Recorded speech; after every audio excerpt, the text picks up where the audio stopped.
Je vois un paysage qui pourrait être un paysage normand, un paysage bien vert, donc c'est vrai qu'en Normandie il pleut beaucoup, et la Normandie je connais bien, c'est mon pays. J'ai passé beaucoup de temps là-bas quand j'étais enfant, je continue à y passer beaucoup de temps. Et là je vois plutôt une Normandie ensoleillée, ce qui n'est pas toujours le cas. Et ce sont mes origines. Mes parents sont normands, mes grands-parents ont immigré et se sont installés en Normandie, à part mon grand-père maternel qui lui était breton. Mais sinon, tout le reste de la famille venait de Roumanie, d'Autriche, du Pays de Galles. Et donc c'est en Normandie que j'ai passé le plus de temps dans mon enfance.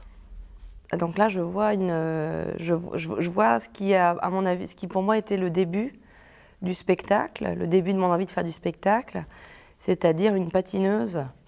Je crois que le patinage, ça a été la première scène pour moi, en fait, parce que quand on faisait des programmes à l'entraînement ou en compétition, on choisissait sa musique, et puis en fait, évidemment, c'est de la performance physique, mais c'était aussi une mise en scène de soi-même aussi, c'est-à-dire, des fois en patinage, on peut raconter une histoire dans un programme. Donc ça, c'était je pense que mon envie est partie de là, même si jusqu'ici, c'était plutôt inconscient. Enfin, j'étais pas consciente à l'époque que j'arrêterais le patinage et que je deviendrais peut-être comédienne. Voilà. Un rêve de jeunesse. Mais j'avais pas mal d'imagination. J'étais fille unique. Alors j'avais pas mal de rêves en fait. Le cinéma y contribuait beaucoup. J'ai eu un père qui était très cinéphile, qui m'emmenait voir beaucoup de films dans les salles d'arrêt d'essai et tout ça.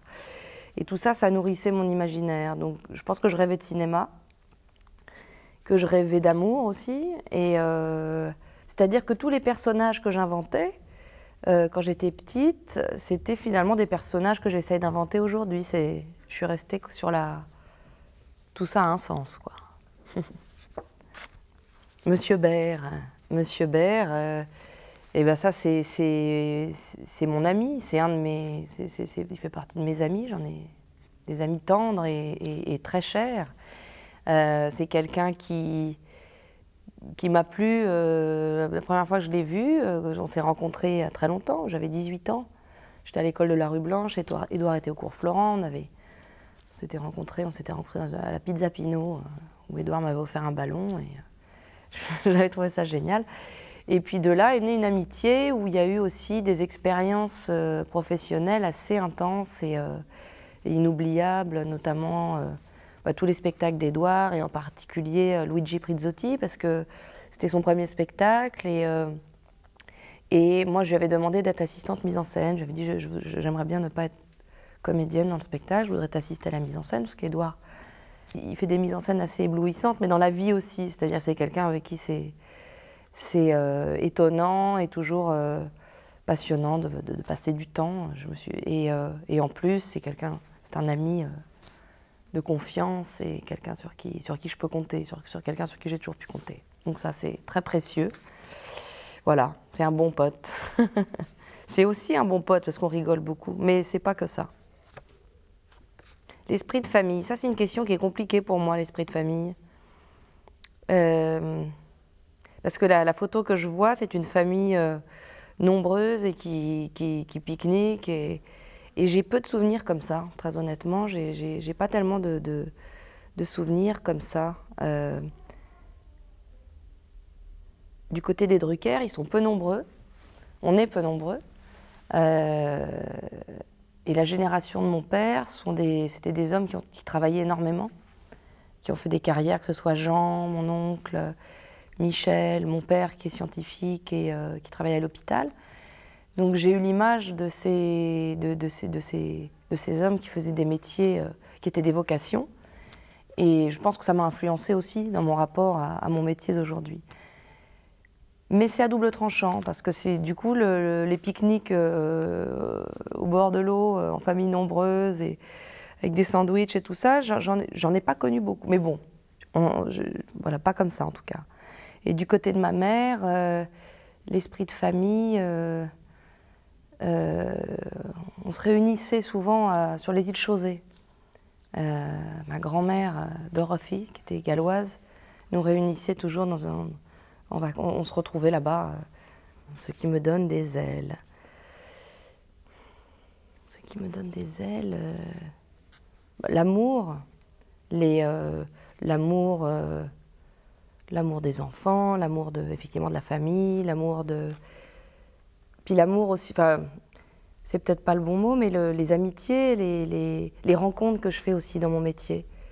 La rencontre avec Michel, la rencontre avec Édouard, la rencontre avec Zabou Bretman. Comme ça, j'ai souvent été attirée par des personnalités comme ça. Et ça me donne des ailes parce que j'ai envie de voler avec eux, de m'envoler avec eux. Et puis dans la vie, bah, c'est l'amour de mes proches et de mes amis.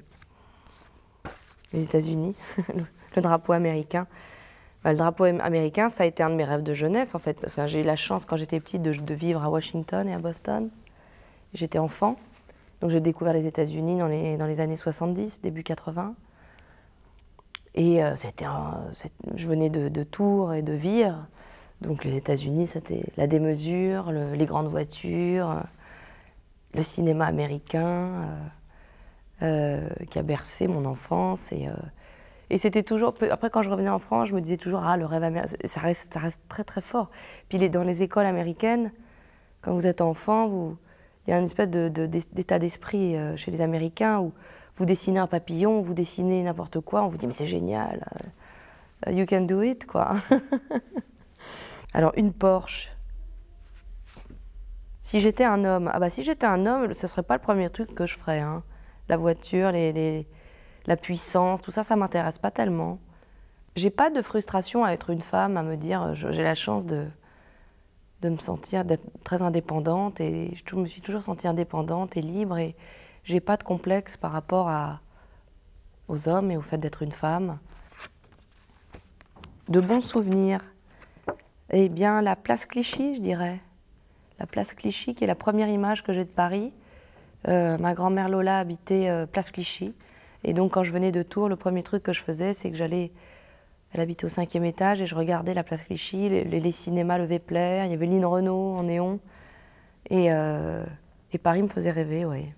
Je trouvais ça... J'avais l'impression que c'était une ville de spectacle et de plaisir et de fêtes, bizarrement, même quand j'étais enfant. Ça, c'était des bons souvenirs. La Thune. La Thune, c'était le premier casting réussi. C'était pour ce film. Et j'étais toute jeune, je ne sais plus quel âge. C'était mon premier film, en fait, la première fois qu'un réalisateur m'a choisi, parce qu'après une audition et le premier tournage où j'avais un rôle. Et c'est un très bon souvenir. Et avec le metteur en scène et avec les comédiens, parce que j'ai rencontré Samy, il y avait Samy Bouajila, c'était son premier rôle. Et avec Samy, on se croise une fois de temps en temps et ça me fait toujours plaisir. Et puis de voir qu'on a évolué. Puis Sophie Aubry, qui était hyper sympa et qui jouait ma copine. Et j'aimais bien cette histoire. C'était une histoire d'amour entre un garçon qui venait des cités et une fille qui venait d'un milieu plus bourgeois. Et c'est une espèce de comédie romantique que j'ai pas revue d'ailleurs depuis. Mais qui était peut-être un des premiers films qui parlait de la banlieue, des différences comme ça, des frontières qui ont l'air infranchissables et qui seront franchissables grâce à l'amour et tout ça. C'était peut-être un peu naïf, mais c'était joli quoi, comme film. J'aimais bien. Faudrait que je le revoie. Zabou, ça j'en ai parlé tout à l'heure de Zabou. Zabou aussi, c'est une des premières personnes dans ce métier qui m'a donné sa confiance en fait. Parce qu'elle est venue me voir jouer au théâtre dans 84 Charing Cross Road et elle m'a offert le rôle dans L'homme de sa vie.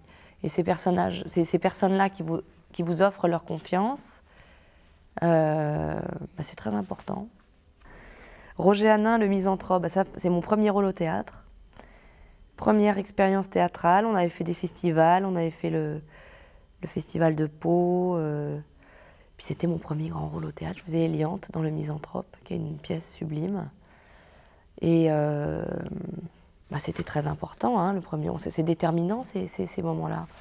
Alors c'était un peu dur, les répétitions, elles étaient dures. Roger Hanin, il était très dur en répétition. Après, il était sympa pendant Pendant les représentations, c'était amusant. Là, j'ai pris du plaisir, mais en répétition, je me souviens que j'en avais bavé.